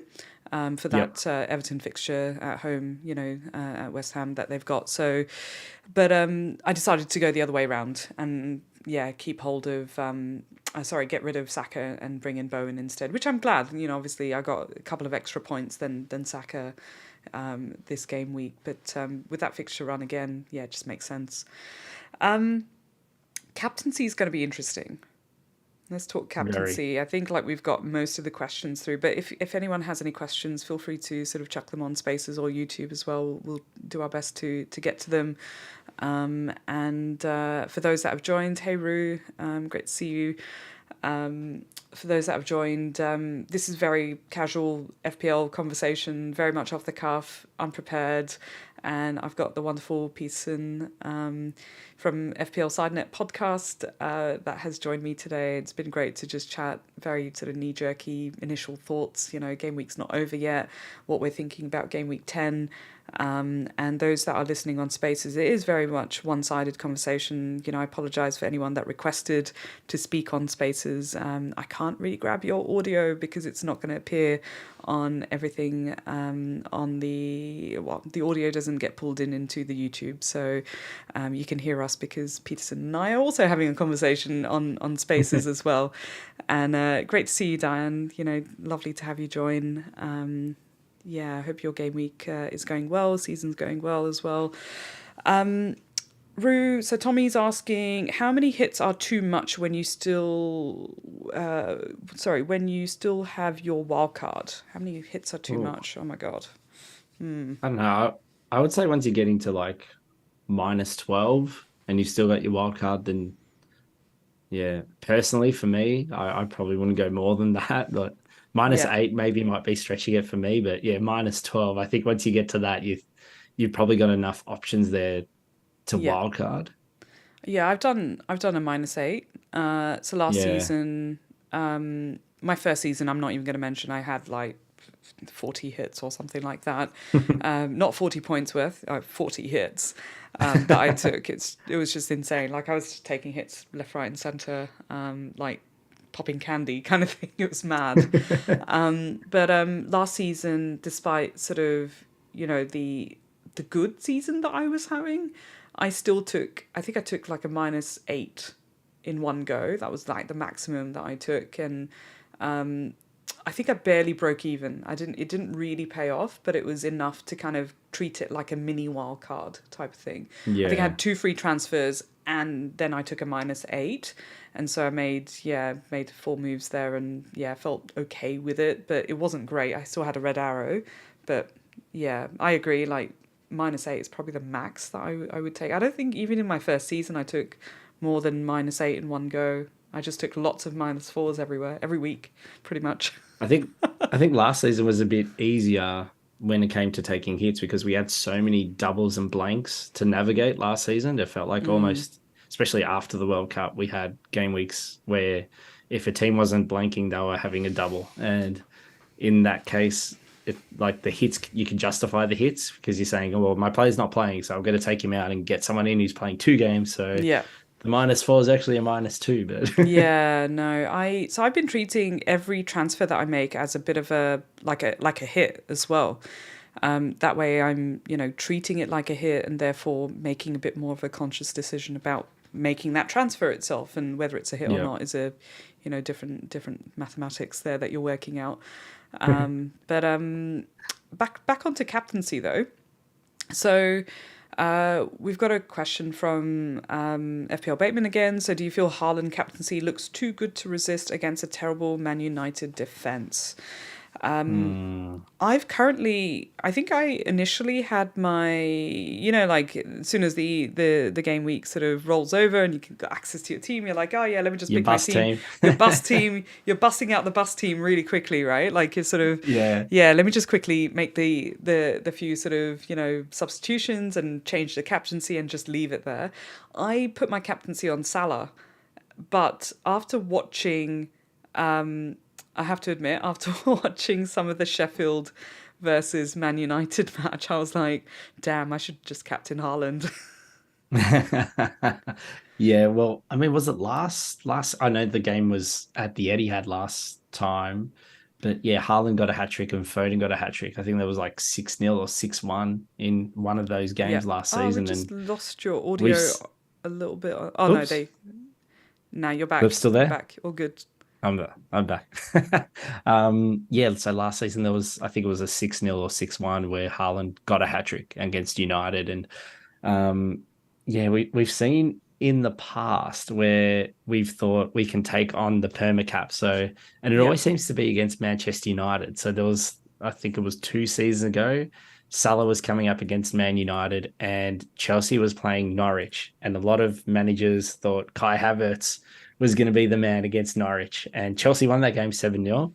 Kai Havertz did not get a single attacking return. And Mo Salah played Man United. I think he had a hat-trick and 1 or 2 assists. It was like one of the most insane games of football I'd seen in a very long time. But I sort of keep flashing back to that I'm not thinking of not going against a perma capper coming up against Man United that in the past has led to a lot of tears. So yeah, I could see the claim to go with Haaland against that United defense because United just they don't look right. No. I mean, off the pitch they're a mess. On the pitch they're a mess. Ten Hag is just upsetting everyone, and it's just it's so strange. I genuinely again didn't expect that scoreline as well. So I'm not thrilled about going against Haaland, but it's a really tough one. There's a couple of like really good comments coming in. So Rue is still asking about the only player I'm missing out on if I don't wildcard would be Watkins, but I have Alvarez, so don't think it's much of a big deal. Yep, fair. And yep, United are bad. Marcus still has scars from Havertz captain from that game week. Oh gosh, yeah, that game week. I know which one. I can't remember who I captained that game week. It wasn't Havertz, but I had Havertz in my team. Was very disappointed with it. It was a Mason Mount hat-trick week too. Oh, that's right. And when we thought, so actually, Mount. What's going on with Mount? I have no idea. Like he's dead to me now, Meera. You don't care. He's out of my life now. He's United's problem. I say that with 3 Mason Mount kits hanging up in my wardrobe. No, that's fair. We've got a question that came in on Spaces, and I've just pulled up Daz's wildcard draft, and he's just asking, thoughts on wildcard draft, and look, the obvious thing is no Haaland there. Like the Douglas Luiz pick, and I think Marcus mentioned earlier. Oh no, not Marcus. Sorry, Tommy mentioned earlier on the chat as well that Douglas Luiz is on 4 yellow cards. Be careful. So that's something to think about there. That he's on 4 yellow cards.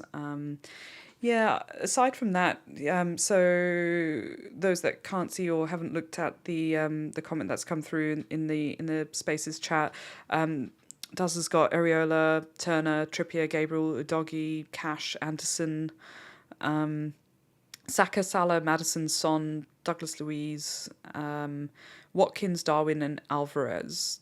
I actually quite like it. No Haaland, Yeah. obviously. I don't mind that. It was funny when that side was loaded up. I started from the top and going down, going, man, this wild card is absolutely amazing. Oh no, Haaland. That's why. Yeah, yeah. The things you I could started do from the without the bottom normal. and I was like, oh, no Haaland. Oh Yeah. yeah, so yeah, I mean, we talked earlier about how Alvarez is matching Haaland, but you just know that come that Bournemouth game, Haaland's ownership and captain appeal is going to be huge for that game. Like if you are willing to take on that risk, then that side is absolutely banging because you got so many good options there. But Yeah. yeah, just yeah, Yeah. No, it it's. looks fantastic. You'd have a lot of benching headaches.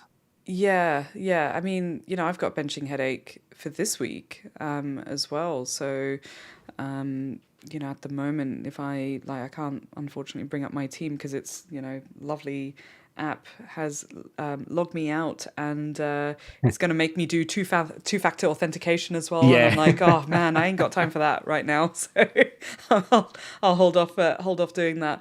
But the benching dilemma, that I've got as well. So so does it actually just on that on your wild card looks really good. Yeah, I think like there's a lot of. I mean, if we go back to the fixtures, actually, just before I tell you about my benching dramas, Son, you've got Son and Madison. I wonder if you need both, because I think Mm, those that are now wildcarding in 10 are probably thinking about getting rid of one of Son or Madison anyway. Yeah, so I think, just going back to your draft, you haven't got any West Ham players going into game week 10, and so West Ham's got Everton, Brentford, Forest, Burnley, Palace coming up in their next 5. So I think that's probably the only obvious thing that sort of stands out there. Whether you want to have two, Spurs attack there is the only yeah, obvious thing and that sort of stands out. I was Yeah. going to also point out there's no Brighton there either. And yeah, Yeah. looking True. at that side, Yeah.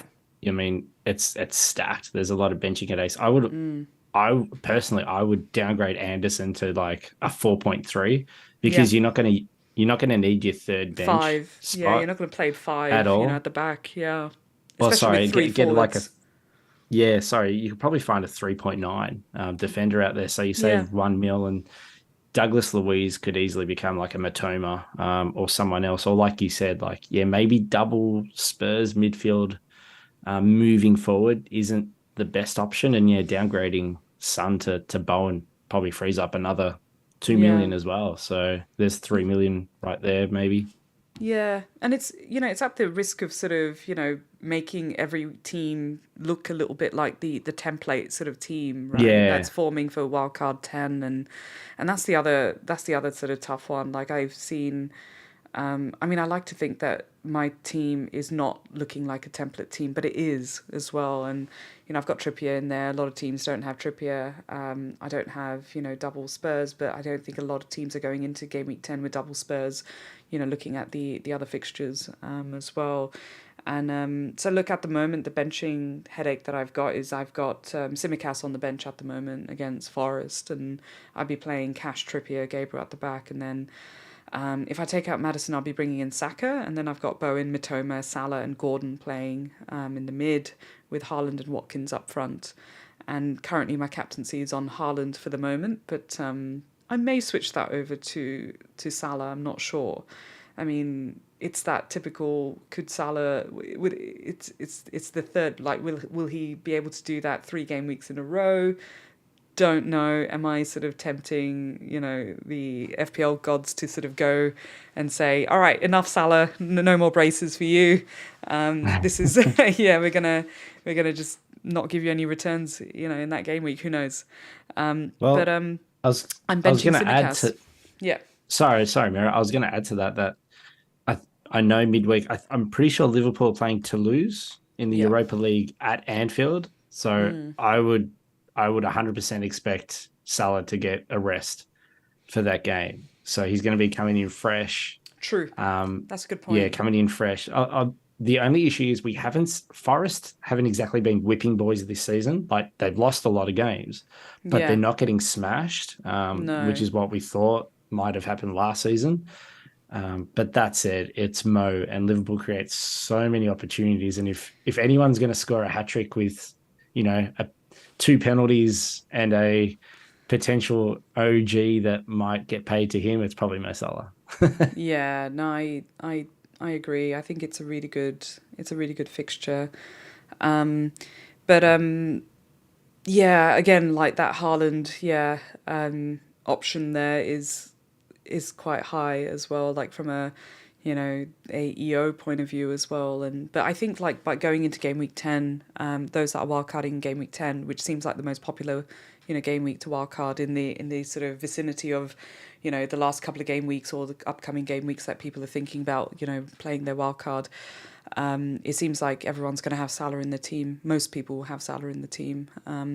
But there's other couple of good captaincy shouts as well. So, obviously there's Saka is a good captaincy shout home, Sheffield United.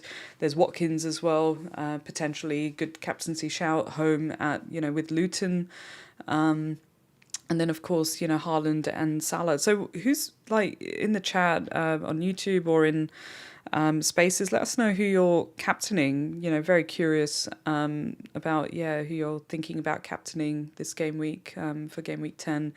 My gut at the moment is saying go with Salah.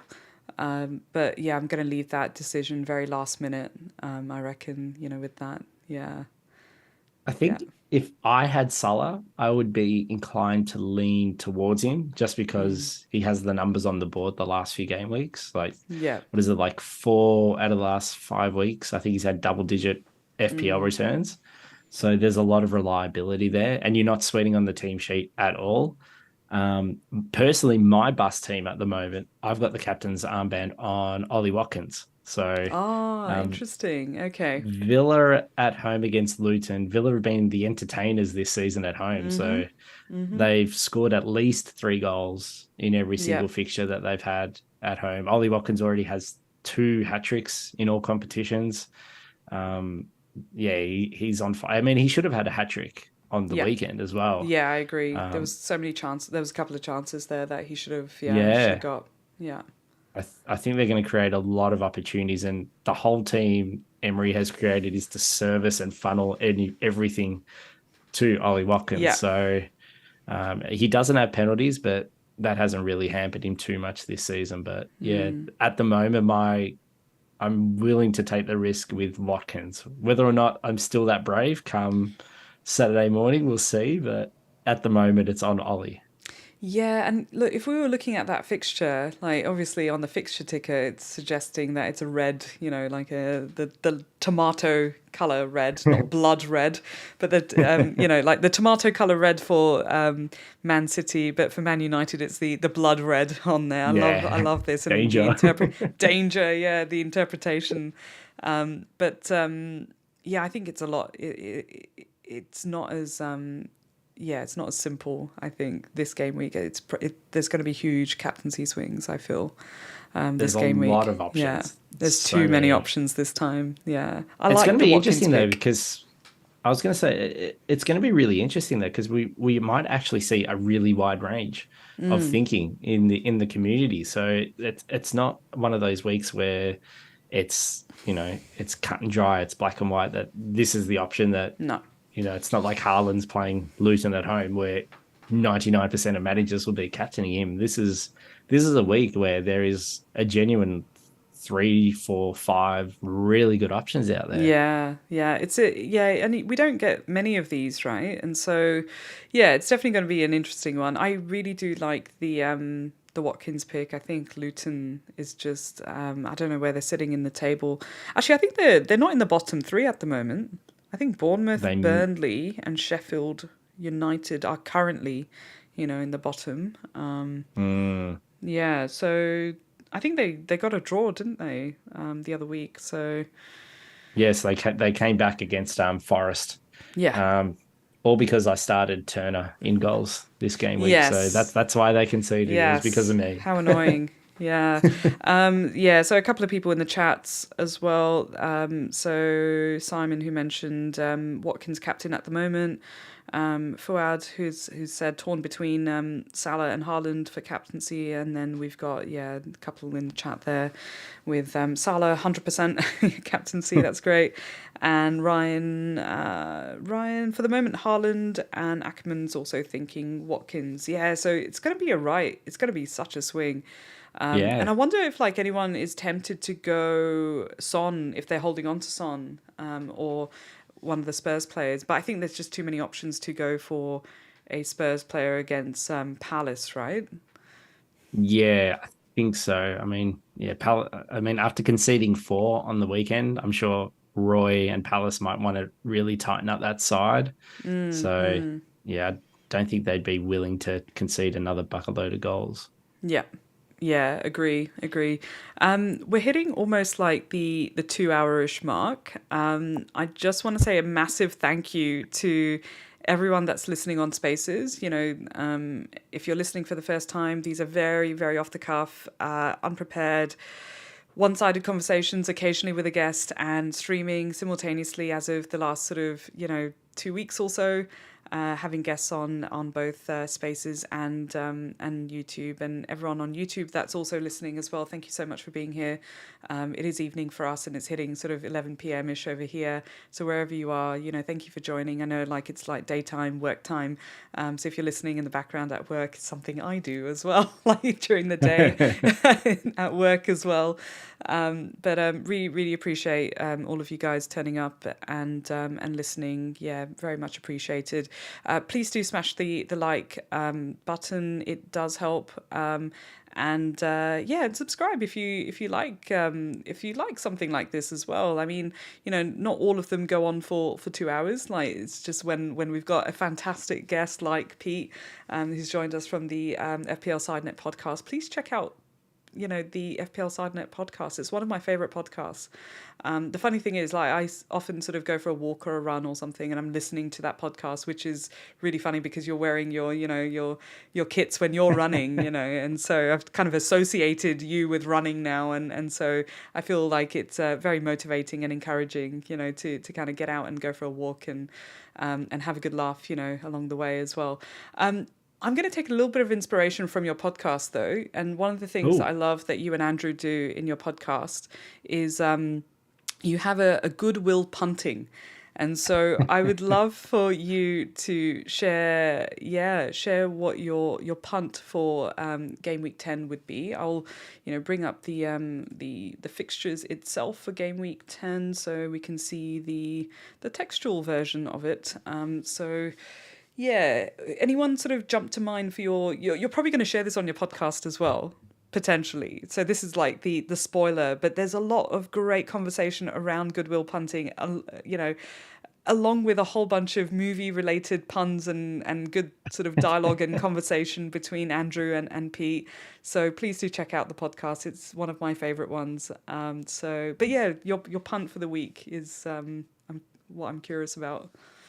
Okay, well, first of all, thank you for the kind words about the show. It's really nice. I know I say it all the time on Twitter, but I'm always thrilled when people get in touch about our show. Just it makes it a little bit more worthwhile because it's. I mean, we're lucky tonight. It's really been fantastic doing the show and seeing all the comments and seeing the interactions with people. You get that instant sort of feedback and able to to dialogue with other people, whereas when you do a podcast you record it and you edit it and you throw it out and then that's it. So I really love seeing the stuff on Twitter about that. So thank you very much. But as far as my goodwill punting pick goes for this week, at the moment I had Simon Adringa from Mm, Brighton. So that's why I knew he was from he was from Cote d'Ivoire, and he was 5.0 because I was researching him yeah. earlier today. So no attacking returns yet, but I think if you're willing to take a gamble, and that's the whole Mm, point of goodwill punting, you go for it. yeah. Um, I really like that option. Otherwise, I think Douglas Louise at Yeah, I home was. against Luton. Yeah, I It's a bit love hard to that. look past. Yeah, yeah, definitely. I was on FPL IQ couple of weeks ago. The guys invited me on. I think when Ryan was away on holiday, Yeah, and I was it trying was a to good show. trying to do the best version of Ryan that I could. Anyway. But I think I mentioned Douglas Luiz in that conversation, and yeah, he's been returning. He's on pens as well, and he's been returning, and he just seems like a different player this season. Definitely sort of going for the. I mean, I think he took some really good shots against. Yeah. Oh gosh, how do I forget who they're playing? West Ham. So yeah, he took some really good shots, and like long range as well. And so yeah, he feels like a good pick. But he is on 4 yellow cards as well. But if I had to pick for the next game week, it would probably be Douglas Luiz as well. My goodwill punting pick. I'll make sure I put that in our show as Could well. you? Yeah, thank you. No, I love it. That's Oh, brilliant. Thank you so much, Pete. Is there anything else that you wanted to sort of say before we call it a night for us?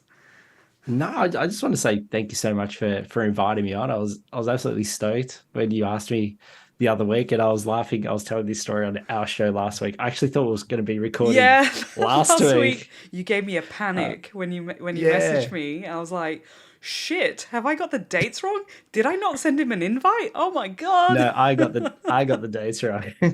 So I stuffed you around. I stuffed Andrew around as Oh well. no. Anyway, no, it's been so much fun joining you on the show. I was really excited to see what you were going to do this season because it was fantastic watching you last year break out almost and joining Nim on her show last year. Yeah, I was really enjoying that, and you sort of said you're going to try your own thing, and yeah, coming up with this concept of the spaces that is sort of merged into this YouTube channel where it's all come together. It is really unique, and I really like the free flowing nature off the cuff yeah. of the Thank you. chats that you've had so far. So yeah, congratulations on the show. It's really well done. Thank you so much, and thank you for agreeing to come on as well. I have to admit, I'm definitely sort of overwhelmed with all the positive sort of feedback that I've received so far, and thank you for agreeing as well. It's one of those things where you just don't know like how it's being received, and one of the things I was talking to someone about on the weekend, at the meets was that. I'm doing this for myself more than anything else, right? Like it's great to get that engagement with the community. The community is fantastic over here in Australia, especially, but the global community as well. And yeah, I've really enjoyed playing FPL the last couple of seasons and then just interacting with the community. But this is I found this to be one of the I guess the easiest ways to keep bit of a video diary, audio diary of how my game weeks are going, how my season's going, and to share the highs and lows as well, and to be brutally honest about when shit's hitting the fan, and and enjoying some of the highs as well, and celebrating those wins along the way as well. So at the moment it's probably not going to be a 40% green arrow that I've got right now, but going from 3 mil to 1.5 mil, I'm kind of really happy about that. So, and you should be too. Everyone should be too. Like with whatever progress that you're making, with your FPL journey as well. So it's been a really great way for me to share that with the community. So thank you for being part of my journey and joining me on an off the cuff conversation ramble, this evening as well. It's been a pleasure to have you. No problem. Thank you so much, Meera. Brilliant. Thank you again. Check out Peterson's podcast, FPL Side Net. Andrew and Pete do a fantastic job on there. And thank you again for joining us on Spaces and YouTube simultaneously again. Please do like and please do subscribe as well. Very, very much appreciated. Thank you again, guys. Signing off for this evening and have a great day. Green arrows to everyone for game week 10 as well. Take care. Bye.